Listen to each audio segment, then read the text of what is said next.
Oke, selamat sore teman-teman.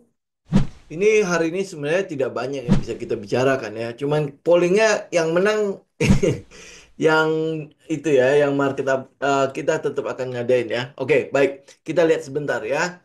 Kalau hari ini karena tidak banyak yang kita bicarakan, maka kita lihat dulu adalah teknikal dari indeks harga saham gabungan. Jadi ini kalau ini saya pakai yang daily dulu ya. Kalau daily, teman-teman mungkin bisa lihat sudah jelas ya. Ini swing high, kemudian swing high yang lebih rendah, swing high yang lebih rendah lagi, swing high yang lebih rendah lagi, ya. Jadi artinya ya, kalau trennya ya udah pasti downtrend lah ya. Nah, mungkin yang berbeda adalah pada saat di daerah sini ya, di daerah sini. Nah, ini kita berpikir bahwa oh ini kelihatannya akan ada change of character. Cuma ini kan daily ya. Biasanya daily memang banyak false signal seperti itu ya karena daerah sini kan bisa kita hitung sebagai change of character kan. Ya, jadi oh ini mungkin mungkin itu ya ada gairah baru lah karena ada pemerintahan baru dan lain sebagainya kan. Tapi ternyata market ya berkata lain lah. Ini dia terus turun ke bawah. Nah, kalau teman-teman lihat dari weekly-nya, weekly kan kita mau melihat kira-kira ada nggak ya peluang untuk terjadi perubahan pada trendnya walaupun dia sudah terus down ya. Nah, tetapi yang jadi masalah adalah kalau teman-teman lihat chartnya weekly, kemudian teman-teman hubungkan dengan Wyckoff. Oke. Nah, kalau teman-teman hubungan dengan Wyckoff, maka teman-teman akan lihat bahwa mungkin dalam waktu entah berapa lama lah ya. Ya, ini akan terlihat seperti distribusi. Ya, daerah sini akan terlihat seperti distribusi. Jadi ya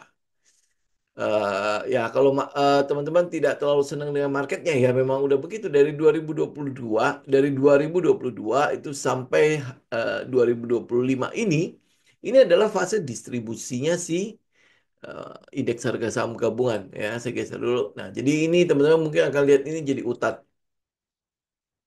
Ya cuma kita nggak ada volume aja ya. Jadi ya paling kita cuma bisa lihat gejalanya aja ya. Nah, jadi kalau ini adalah distribusi, maka teman-teman mungkin akan tinggal menunggu daerah sini. Ini berapa? 6.500. Kalau indeks jebol 6.500, itu akan lebih sepi lagi. Itu udah jelas akan sepi. Kenapa? Karena itu adalah SOW. Sign of weakness. Ya, sign of weakness. Artinya kalau di akumulasi itu SOS, sign of strength-nya ini adalah SOW. Jadi ya, mungkin saja ini masih ada gairah daerah sini. Ya, ada mungkin kayak apa redistribusi kita bilang kan SOW kan. Redistribusi ya, jadi habis itu eh, ya ya mungkin akan berlanjut ya. Kalau lihat market ya, kalau lihat katalis yang ada sekarang ya mungkin teman-teman udah bisa mengira lah bahwa ya memang teknikalnya ya menunjukkan hal yang sama lah ya dengan dengan kondisi market, kondisi pasar yang teman-teman juga berasa lah karena kita kan groundman kan, indeks harga saham gabungan kan adalah pergerakan negara kita kan. Jadi kalau lu lihat indeksnya seperti itu, ya kondisi ekonominya juga kurang lebih seperti itu ya. Tetapi apakah indeksnya seperti ini terus habis itu kita nggak bisa trading? Sebenarnya tidak ya, sebenarnya tidak. Cuman kalau dari sisi market directionnya seperti ini, ya ya peluangnya kita untuk mendapatkan apa em, mendapatkan keuntungan dari market seperti ini ya cukup kecil ya. Bahkan riset membuktikan cuman sekitar 25% saja ya peluangnya. Jadi artinya cuma 1/4%. Jadi ya makanya kenapa kalau market sepi sekali ya, ya itu ya ya teman-teman lihat lah ya. Karena kondisinya juga sama sih diperparah oleh em, apa Trump ya diperparah oleh Trump. Jadi ya apakah ini udah masuk dalam krisis? Sebenarnya tidak ya, belum ya. Kalau kalau kita tahu tentang teknikalnya si distribusi atau fase-fase dalam distribusi, maka kita akan melihat dulu ada SOW kan. Jadi ada breakdown, kemudian mungkin dia akan bergerak di bawah 6.500 untuk indeks harga saham gabungan. Nah, terus habis itu kita mencari referensi yang lain kan. Referensi yang kita dapat itu adalah tabelnya si Samuel Banner. Jadi kalau teman-teman ya tinggal search aja kalau kalau udah lupa dengan tabel ini ya, kita udah pernah membahas tentang tabel ini.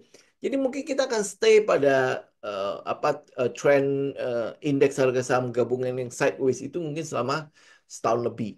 Ya, mungkin akan sekitar setahun lebih. Ya, kecuali kecuali ada kejutan, ya, kecuali ada kejutan. Nah, kejutan-kejutan yang mungkin bisa terjadi pada market sekarang ini ya teman-teman lihat adalah perkembangannya si Trump itu sendiri ya ya kan artinya ya teman-teman tahu lah periode pertamanya seperti apa. Yang kedua itu adalah soal hubungan Cina sama Taiwan, ya, Cina sama Taiwan. Jadi ini mungkin yang akan paling dekat menjadi sebuah pemicu. Ya, pemicunya kenapa? Ya kalau teman-teman ini teori konspirasi dulu ya. Soal benar apa enggak karena saya bukan ahli di bidang itu. Tapi yang pasti adalah kalau teman-teman korek ya, kenapa Taiwan ini begitu penting untuk Cina dan untuk Amerika? Kenapa? Ini pulau kecil doang loh. Ya, pulau cuma kecil doang, isinya cuma kalau nggak salah 20 jutaan orang ya. Kenapa itu sangat penting dan kenapa itu bisa menjadi pemicu dari kolapsnya market dan lain sebagainya? Karena kalau kalau pemicu yang lain itu udah hampir boleh bilang tidak ada. Teman-teman lihat kita habis pandemi, semua negara itu habis berdarah-darah. Jadi kalau lihat tabungan mereka itu udah berdarah-darah semua lah. Ya kan habis-habisan kan di buat quantity easing ya, buat apa keluar dari pandemi itu, buat kita bilang apa ya, mengatasi pandemi itu sendiri, termasuk Indonesia itu habis-habisan. Ya, itu habis-habisan. Data mengatakan bahwa US itu hampir menggunakan kalau nggak salah sepertiga ya, sepertiga dari PDB-nya dia sepertiga dari anggarannya dia itu untuk mengatasi pandemi ya. Jepang juga sama termasuk Cina. Cuma Cina kan memang kita tidak terlalu ini ya, tidak terlalu transparan sekali ya. Nah, Indonesia apalagi? Ya itu udah pasti habis-habisan lah ya. Oke, jadi kalau tabungannya itu udah pasti berdarah-darah. Jadi kalau teman-teman lihat apa perkembangan ekonomi sekarang ya itu pasti rapuh sekali. Nah, kerapuhan ini sebenarnya cuma tinggal menunggu trigger doang, ya trigger untuk bruk gitu. Semua em, kata apa apa ada kayak research ulang gitu ya. Jadi aduh, ya mungkin kalau bahasa agak-agak kerennya itu adalah ya krisis tapi bukan krisis keuangan, bukan krisis itu tapi benar-benar ngeriset ya benar-benar udah kita riset semua teman-teman bisa lihat goldnya udah sampai nggak make sense lagi kan harganya kan. Kemudian habis itu ada yang mulai memborong sesuatu yang tidak ada basis fundamentalnya, terutama di kripto. Ya itu kan hampir boleh bilang tidak ada apa-apa kan kripto kan. Apa yang teman-teman bisa lihat dari kripto? Apakah dia punya basis fundamental? Tidak ada kan. Tetapi orang berbondong-bondong membeli terus di daerah situ. Nanti uangnya pasti akan menguap di daerah situ. Kenapa? Karena begitu apa kayak kita bilang apa dompet kripto apa segala macam itu hilang, begitu hilang ya udah lenyap gitu, kita benar-benar nggak bersisa apa-apa. Kalau kita mungkin membandingkan kayak di krisis yang waktu properti ya, walaupun properti oke lah dia asal dia terus membeli terus kemudian kolaps, mereka masih memiliki aset gitu kan. Nah sedangkan kalau kripto begitu dia kolaps dan begitu dia hilang, apa yang teman-teman miliki ya cuman angka-angka aja di monitor teman-teman kan. Nah nah pemicunya itu dulu nih. Kita butuh triggernya ya ini sekarang semua adalah tinggal menunggu trigger doang. Yang saya lihat itu adalah yang paling dekat dengan kita itu adalah ini ya, antara Taiwan sama Cina. Ya kita nggak tahu triggernya itu akan terjadi seperti apa, tapi teman-teman mesti tahu dulu kenapa Taiwan itu penting. Ya, kenapa Taiwan itu penting dan bisa jadi karena perang ini, nah kripto mungkin juga akan ikutan. Kenapa coba ya? Satu karena Taiwan itu ternyata kalau teman-teman research, dia menguasai em, kita bilang apa itu chip ya, microchip ya, itu menguasai 80 sampai 90% apa microchip dunia. Dunia loh ya, kita bilang dunia itu berasal dari situ. Dan saat perusahaannya namanya TSCM ya, Taiwan eh, TSMC atau apa gitu lah ya. Pokoknya itu ada satu satu perusahaan sendiri yang mensuplai untuk si apa iPhone dan lain sebagainya. Nah, yang bisa menyaingi si perusahaan ini yang bisa apa memproduksi kurang lebih sama gitu ya. Itu adalah Samsungnya Korea Selatan. Ya Samsung, cuma kan ya kan dia berdiri di Samsung, jadi nggak mungkin dong Apple beli beli beli chip dari situ kan. Jadi dia akan tergantung pada situ. Jadi karena itulah eh, Taiwan itu menjadi sebuah negara yang penting. Buat Cina, dia butuh ini apa rahasia untuk pembuatan chip ini. Dia butuh itu. Kemudian ya selain itu juga teman-teman lihat mungkin gengsinya segala macam kan. Si Jinping kan selalu ngomong kan kalau Cina itu cuma satu, nggak ada Taiwan. Yang ada itu adalah satu Cina.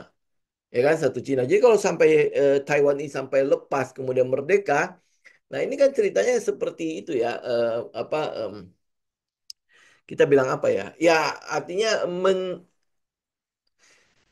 dia kehilangan muka lah ya. Cina kehilangan muka. Jadi itu sangat-sangat penting. Nah, sedangkan untuk Amerika ini penting karena perusahaan-perusahaan teknologinya dia itu hampir boleh bilang depend on perusahaan ini. Dan perusahaan ini nggak bisa dibawa keluar malah. Ya nggak mau. Kenapa ya? Karena Taiwan sendiri juga depend on perusahaan ini. Jadi kalau tidak ada perusahaan ini ya Taiwan tidak mungkin masuk ke top 20 perkembangan bisnis dunia gitu kan. Dia nggak mungkin masuk ke dalam situ. Ini sebuah sebuah negara yang sama kayak kayak Singapura lah ya.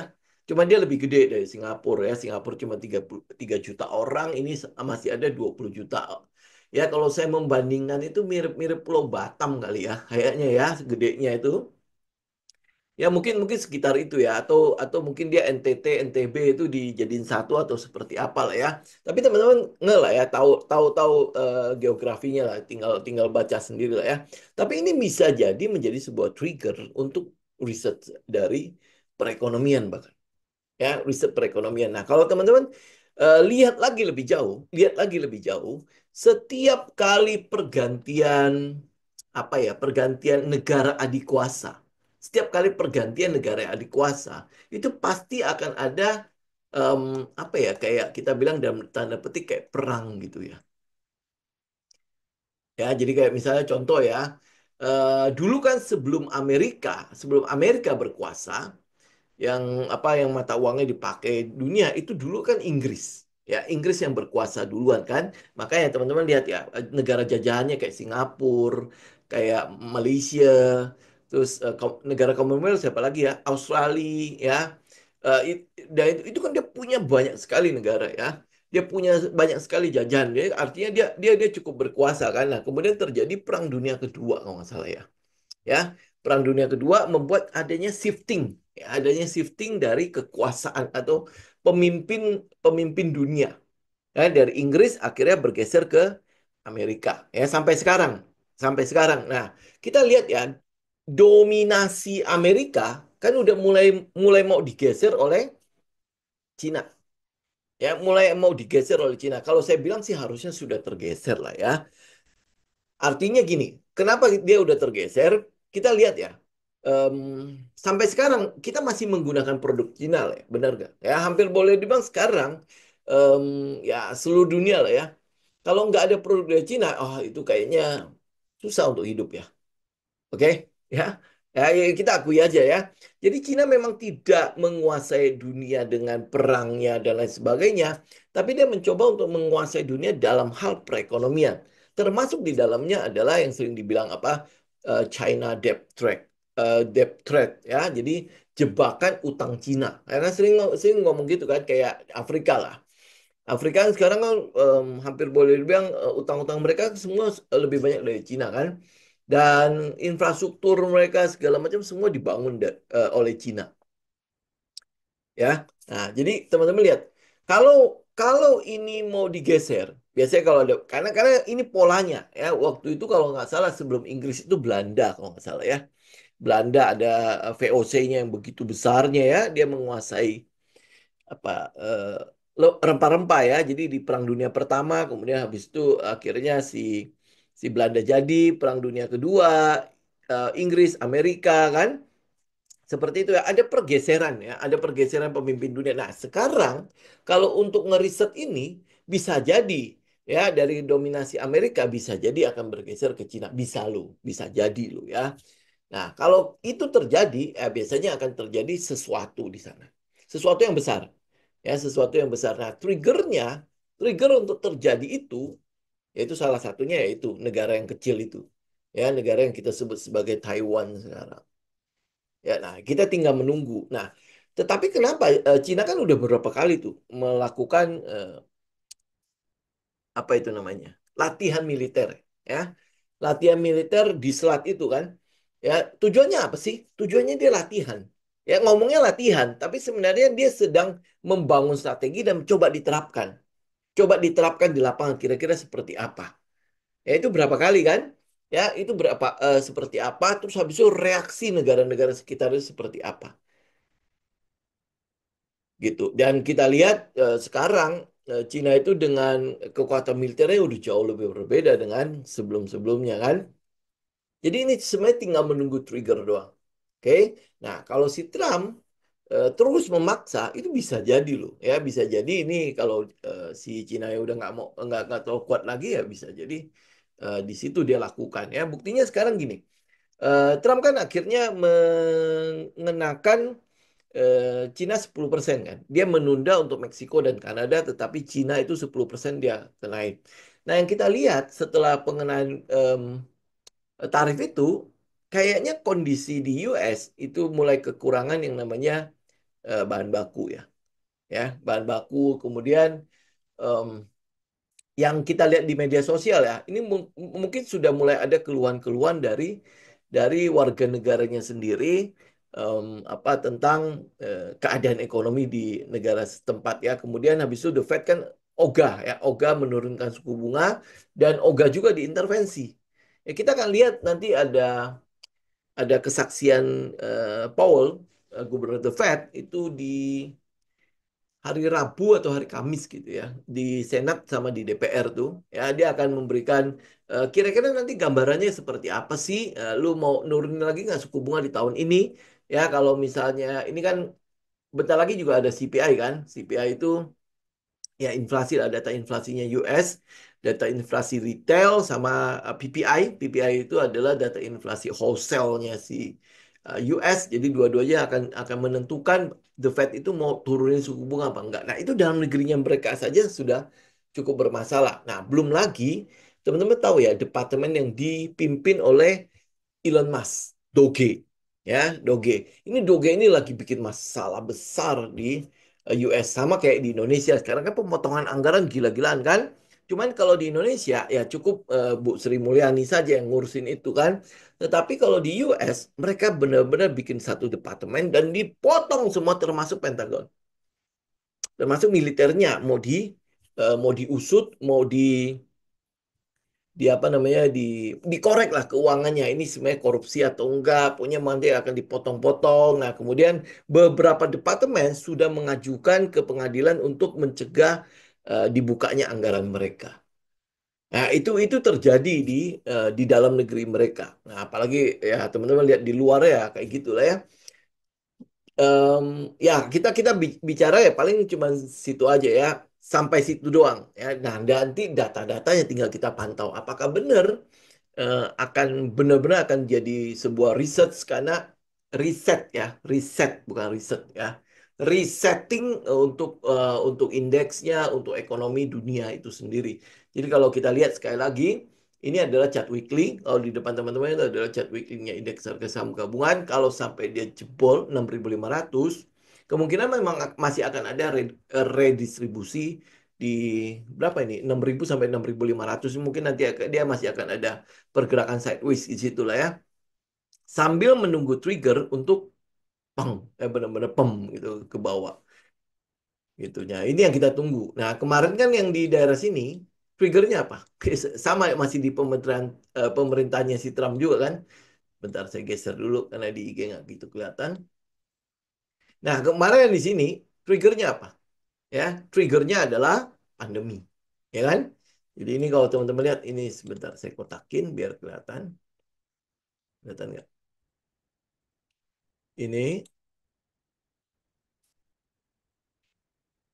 oke ya. Jadi kalau lihat tahapannya si Wyckoff, ini kan adalah distribusinya. Nah, ini malah nggak ada SOW-nya, nggak ada babi bunya langsung jebret gitu kan.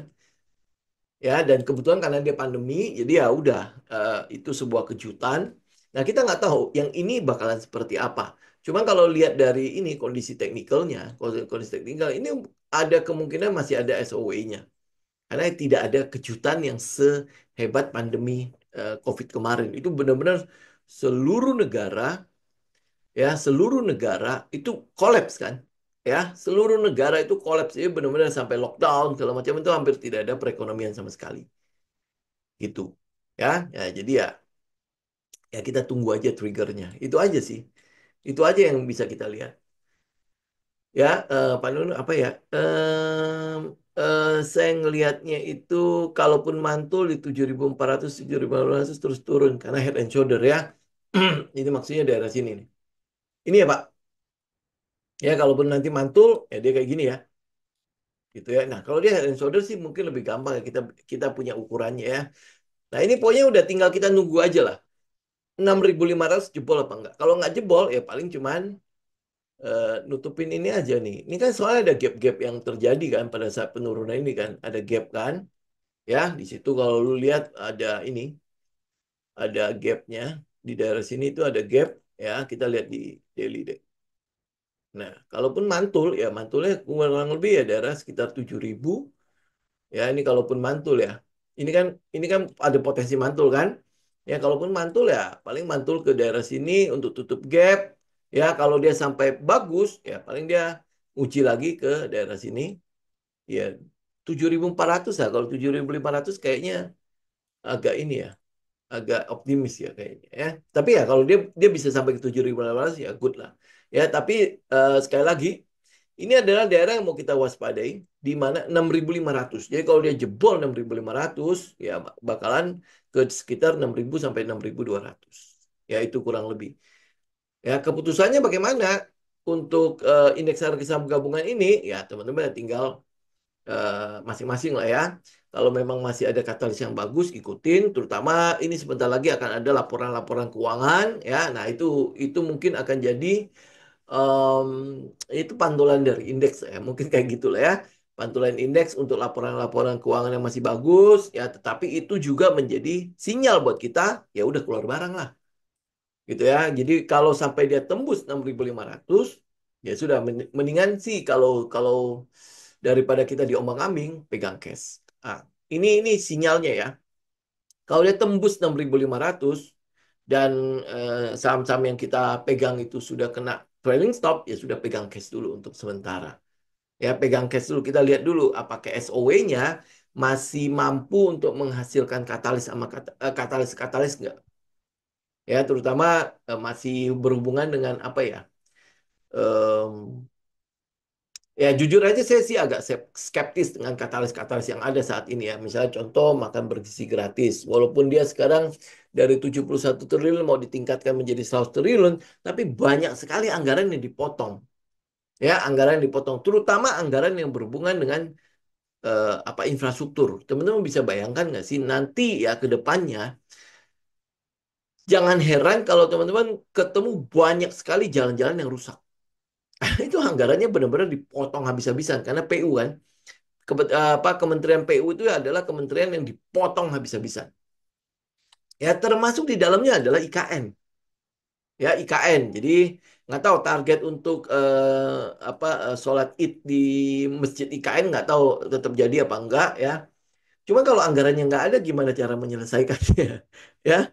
Kemudian habis itu IKN kelihatannya katanya akan dijadikan benar-benar ibu kota setelah adanya legislatif, berarti ada gedung DPR-nya sudah jadi, kemudian yudikatif, gedung-gedung untuk MA-nya, MK-nya itu sudah jadi juga. Nah, untuk membangun gedung-gedung ini kan dia butuh dana kan. Tadi kan alokasinya adalah sekitar 45 triliun kan sampai 2020 sampai ini ya sampai 2030 kalau nggak salah ya.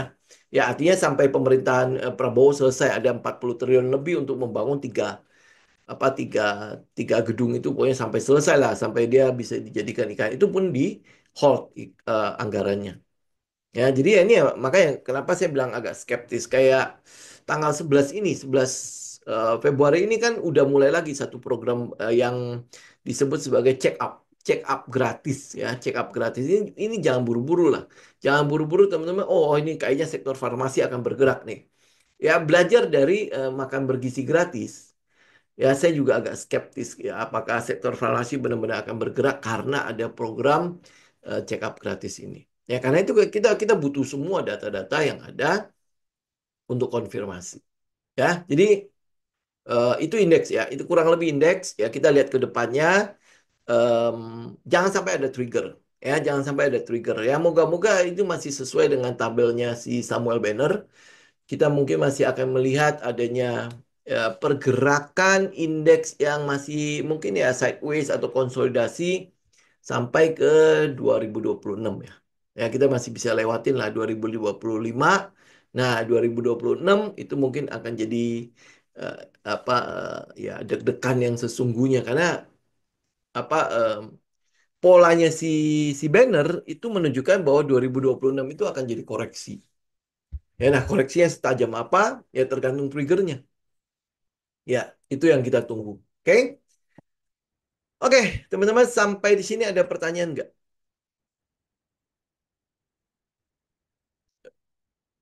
Ya, nggak ada? Clear ya? Ya, itu paling kita kita cuma membahas itu. Nanti mungkin pertanyaannya di hari Rabu aja kali ya. Ya, siapa tahu di Selasa, di Rabu besok itu kan ini kan adalah musim laporan keuangan ya. Jadi apa kita tunggu laporan keuangan itu. Kalau nanti misalnya masih ada pergerakan, nah di situ adalah tempat di mana kita taking profit. Ya kalau udah profit ya kan, jadi itu adalah daerah-daerah di mana kita taking profit. Yang apa yang ceritanya mungkin udah taking profit duluan, udah pegang cash ya sudah ambil aja cash gitu. Ya ambil aja cash. Oke, indeks harga saham gabungan yang tertekan, indeks lain tuh bagus. Oke, mari kita lihat ya. Misalnya kayak Hang Seng, Shanghai, Dow Jones. Oh, Dow Jones sih udah pasti bagus lah ya. Ini Dow Jones. Ini Dow Jones sampai detik ini ya. Ini teman-teman bisa lihat, ini adalah Dow Jones ya. Kemudian dia udah membentuk high ya. Ini nggak tahu high-nya nanti bisa tembus apa enggak. Kenapa Dow Jones bisa bagus sedangkan indeksnya jelek ya? Kita udah bahas itu juga kan kemarin ya. Bagaimana em, apa market mendiskon si PDB-nya kita. Kita udah bahas itu. Kemudian kenapa Dow Jones itu bisa bagus? Karena apa likuiditasnya kan masuk ke daerah sini. Ya, masuk ke kembali ke US karena programnya si Trump itu sendiri kan untuk memang untuk apa ya untuk memaksimalkan semua produk-produk US. Ya, semua yang apa pokoknya orang lain harus beli produknya US. Kalau enggak ya gua kenain lu tarif tinggi lah. Ya termasuk di dalamnya minyak segala macam ya. Ini bagus ya karena keadaan seperti itu. Tapi apakah programnya si Trump itu jalan apa enggak? Nah, ini yang butuh data kan, butuh data. Jadi ini masih kalau di sini kita masih melihat itu lebih ke arah euforia.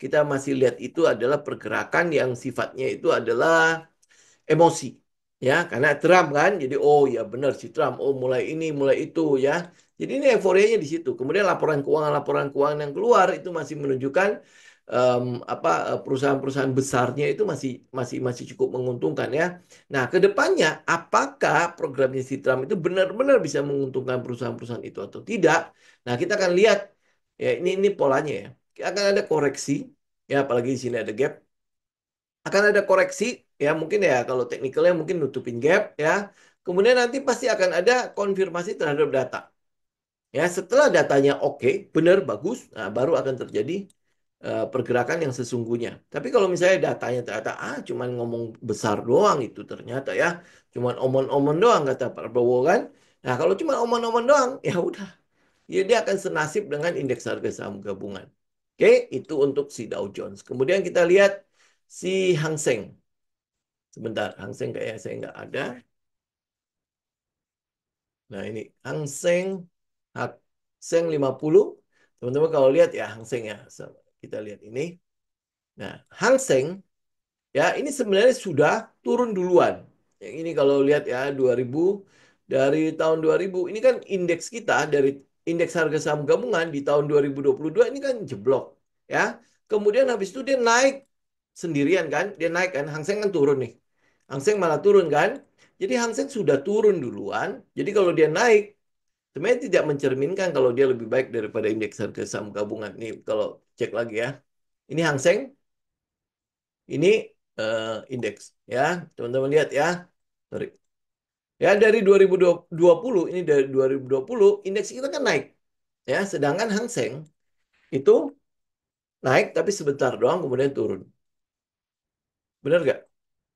Ya, ini 2020. Ini daerah 2020. Ya, turun. Yes, ya. Terus dia naik kemudian habis itu turun. Ini Hang Seng. Jadi kalau Hang Seng sekarang mungkin dia dia dia naik tapi ini tidak mencerminkan kalau dia lebih baik. Oke, nah sekarang kita lihat Shanghai. Shanghai itu sebentar. Shanghai itu apa ya? SSE. Shanghai Composite Index itu SSE. Sebentar, tikernya si Shanghai apa ya? Shanghai Composite Index. Oh, dia pakai 001 ya? Oh iya, dia pakai 00 ya. Itu 2345. Shanghai Composite. Sorry, kosongnya kurang. Nah, ini. Ya, nih, teman-teman lihat. Oke, waktu 2020 dia di mana? Oh, ini nggak kemana-mana, Pak. Ya, ini adalah si Shanghai Composite Index. Benar nggak? Ya, waktu 2020 indeks kita jauh lebih baik. Kalau lihat dari begini, jadi udah kelihatan ya bahwa Hang Seng, Shanghai, Dow Jones oke, bagus, udah itu memang likuiditasnya memang mengalir ke daerah situ, tapi itu pun yang saya bilang tadi ya, itu pun digerakkan oleh emosi, itu digerakkan oleh euforia di situ. Nah, sekarang nextnya itu apa? Nextnya itu harusnya market akan mulai lebih logik menunggu data. Nah iya kalau cuman karena si Trump doang, ya sama kayak karena akuisisi dari grup besar, apakah itu menandakan bahwa si emiten itu pasti akan menjadi lebih baik kan belum, ya kan? Kan belum. Jadi otomatis ya apa market nanti akan lebih logik untuk mencari konfirmasi data gitu, ya. Maksudnya dengan kondisi global sendiri indeks mereka masih bagus. Oke. Untuk short term oke lah Pak. Untuk short term oke. Tetapi untuk long termnya sebenarnya indeks kita lebih baik sih. Ya indeks kita lebih baik. Nah, kenapa indeks kita turun sekarang? Kalau lu lihat teknikal yang tadi kita tunjukin, ya karena market memprice in indeks harga saham gabungan yang tadinya sudah naik begitu tingginya, dia sudah naik begitu tingginya. Nah, sekarang ternyata ya udah eh, apa ekspektasi market discount everything kan? Ya masih ingat ya. Ya. Nah, ekspektasi market kalau Indonesia itu akan baik, akan jauh lebih baik gitu, akan lebih baik dia apalagi dari sisi pandemi, penanganan pandemi segala macam dia the best ya. Dari sisi vaksin kita bergerak jauh lebih cepat sehingga pemulihannya diharapkan jauh lebih cepat kan? Ya dan kemudian habis itu infrastruktur dibangun di mana-mana dan apa tingkat kepuasan masyarakat terhadap pemerintahan dari dulu ya itu di atas 70% plus yang sekarang itu ada di sekarang ya 100 harian itu masih ada di 80%. Jadi kita apa market masih mengekspektasi kalau ini akan jadi kelanjutan dari pemerintahan sebelumnya. Nah, setelah 100 hari ternyata market melihat apa ya? Kantong kita itu kurang habis ya. Ya, kantong kita kurang habis. Nah, cuman karena menterinya, menteri keuangannya itu masih menteri keuangan yang lama, ya teman-teman mungkin lihat bagaimana eh, apa menteri keuangan ini benar-benar mencoba untuk mengatur uang di tengah income yang cekak. Ya, gitulah ya, ngomongnya begitu lah ya. Kalau dulu ya, kalau pemerintahan yang lama, kita mungkin masih masih bisa sangat leluasa untuk menarik pinjaman. Ya, masih masih leluasa. Sekarang juga masih. Cuman pinjamannya kan udah pasti jauh lebih jauh lebih ketat ya dibandingkan dengan waktu awal-awal. Apalagi kalau waktu pandemi itu kan banyak sekali kan IMF mengeluarkan eh, apa pandemi fund, kemudian habis itu Bank Dunia mengeluarkan pandemi funds ya. Jadi kita bisa cukup banyak mendapatkan pinjaman dari situ. Nah, sekarang kan pandemi udah lewat. Mau minjem di mana lagi? Gitu kan? Kalau mau minjem lagi ke IMF ya bisa. Cuma kan biasa kan kita nggak mau mengulangi hal yang sama lagi lah. Di mana akhirnya dikendalikan eh, oleh ini negara debitur dan ya macam-macam lah. Saya pikir adalah pemerintahan Prabowo ini apalagi ini ya kalau kita baca tabiatnya Pak Prabowo itu kayaknya ogah banget ya apa di dikekang sama orang gitu kan. Makanya banyak sekali kan swasembada energi, swasembada pangan, semua semua mau dilakukan. Akhirnya kita bisa mandiri di situ. Teman-teman bisa lihat lah apa eh, hal itu kan. Karena salah satu alasan seperti itu ya kenapa Presiden Prabowo memilih untuk potong anggaran. Nah, kalau dia potong anggaran, market kan lebih skeptis lagi kan, ya. Yang tadinya harusnya bisa memberikan multiplier effect, ya ini kok dipotong-potong-potong-potong semua, gimana caranya? Kemarin kita hitung aja ya, dana pemilu yang 70 triliun itu hanya bisa menyumbang 0,8% terhadap kenaikan PDB. Ya, 0,8% multiplier efeknya itu ya, 0,8 anggaplah 1% lah pada PDB. Nah, sekarang ya difokuskan ke MBG, makan bergizi gratis, ya sedangkan anggaran yang lain dipotong. Dipotong habis. Saya cuma membayangkan begini, kalau sampai jalan itu tidak dipelihara, ya artinya ongkos logistik akan jadi mahal. Jalannya rusak. Jalan rusak bisa jadi nanti akhirnya ya apa kaki-kaki mobil ya, ya mungkin yang panen ya bengkel lah ya. Ya, tapi itu jelas akan membuat ekonomi jadi kembali tinggi kan. Jadi market discount everything. Ya, market akan menyesuaikan. Ini semua itu sedang mempricing untuk hal itu. Nah, kalau dia tidak bisa keluar dari ekspektasi pasar, maka ya udah, pasar akan mempricing itu terus. Ya, sampai ada tindakan yang benar-benar dilihat oleh market. Beda loh. Ekspektasi gue di bawah, ternyata ini ini tindakan-tindakan yang dilakukan ini membawa sesuatu yang baik loh. Nah, ini yang butuh dilihat oleh pasar saat ini. Ya, nah jadi sekarang pasar itu tidak melihat hal itu. Yang dilihat oleh pasar adalah pemotongan anggaran itu bisa menurunkan perkembangan atau pertumbuhan perekonomian gitu ya. Apalagi MBG-nya makan bergizi gratis kan di lapangan tuh masih berantakan habis-habisan kan ya. Mungkin kalau buat kita oke lah karena kita baru pertama kali mencoba untuk melakukan sesuatu serentak berapa puluh juta orang itu ya sampai apa bisa mendapatkan hal itu. Oke lah, kita mungkin bisa maklum, tapi pasar kan tidak. Ya, pasar akan melihat, oh, gue pricing dulu daripada nanti ternyata ini berantakan sampai sampai ujung ya. Kita nggak akan pasar nggak akan menunggu, gajah-gajah nggak mungkin akan menunggu hasilnya itu begitu kelihatan seperti itu, nggak mau. Ya, makanya dia mendiskon dulu semuanya sesuai dengan ekspektasinya. Ya, karena itulah makanya market discount everything itu sebuah teori yang sangat dasar untuk melihat pergerakan harga ini. Ya, kalau ekspektasinya ternyata tidak serendah itu, ya sudah, market akan kembali apa mencari keseimbangan yang baru, nilai wajar dari eh, saham itu sama kondisi itu. Ya, oke? Ya, kurang lebih lah ya, teman-teman ya.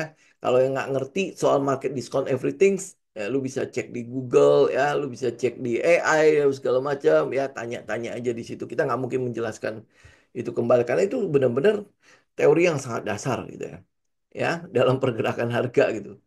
Jadi kalau lu lihat sekarang, ya market sedang mendiskon keadaan yang mungkin buat mereka adalah ekspektasinya jelek. Ya, terutama di dalam hal pemotongan anggaran itu benar-benar itu. Tadinya ekspektasi market udah bagus. Ya, ada programnya juga banyak kan, swasembada segala macam. Kita juga mempricing untuk hal itu kan. Tetapi setelah 100 hari, lah kok eh, kayak makan bergizi gratis aja kita skeptis kan. Jadi kita mau nggak mau harus diskon loh. Mau nggak mau harus diskon. Tapi apa JPFA naik, ya JPFA lihat teman-teman hari ini lagi ya naik kemudian habis itu dihabisin. Itu sebenarnya cuma untuk apa price in untuk laporan keuangan. Kalau lu price in untuk katalis yang soal makan bergizi gratis, kita udah nggak lihat itu. Ya dia hanya memprice in untuk laporan keuangan. Laporan keuangan memang bagus.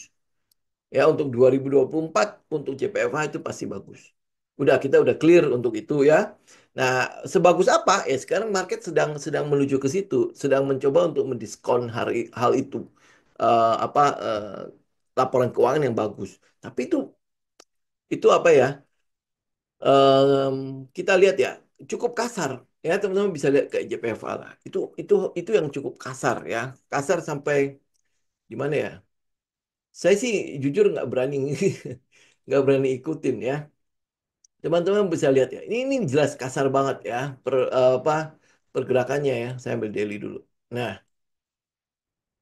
oke, teman-teman lihat ya.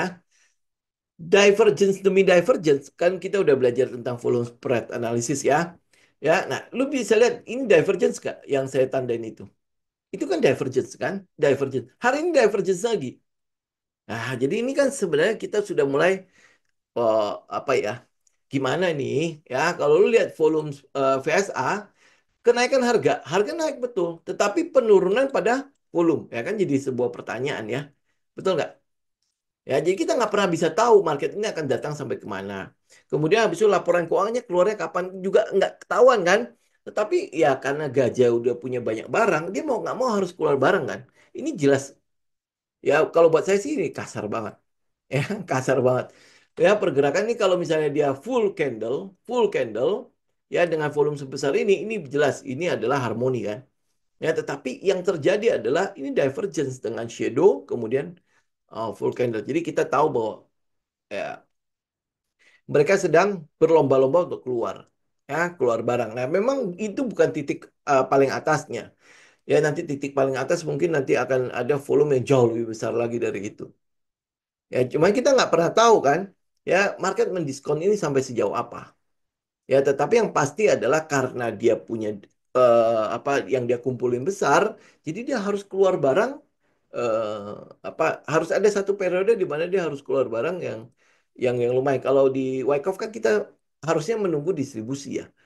Cuman ini kok naiknya nggak tahu nanti apakah nanti akan ada sideways ya, tetap akan ada sidewaysnya atau laporan keuangan keluar dia naik terus habis itu terjadi koreksi ya kita nggak tahu ya ini ya tinggal apa bagaimana market aja kalau teman-teman apa kuat dengan pergerakan seperti itu ya berarti trailing stop lu harus kuat ya trailing stop lu harus benar-benar ketat ya agar ya nggak itu ya nggak tergocek sama market aja kalau ini naik sih udah masih bakalan naik teman-teman lihat momentum di garis-garis EMA itu masih kenceng banget masih kuat banget ya masih kuat banget pergerakan naiknya ya tetapi ya namanya market ya dia bisa turun kapan aja karena itulah lu mesti cukup ketat dalam hal trailing stopnya jadi jangan sampai kehilangan apa yang menjadi profit teman-teman itu aja ya oke.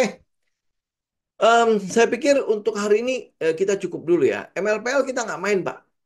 Grup itu kita nggak sentuh sama sekali Pak. Ya, oke. Jadi untuk hari ini kita cukupkan dulu ya sampai sini ya teman-teman ya. Nanti kita cek buat tanya jawabnya teman-teman simpan di hari Rabu aja ya. Nanti Rabu kita ambil satu sesi untuk semua tanya jawab ya. Nah kita lihat juga nanti perkembangan JPFA dan lain-lainnya ya. Oke, baik teman-teman. Thank you sudah bergabung. Thank you untuk waktunya. Saya izin pamit ya. Semoga bermanfaat. God bless semua. Thank you.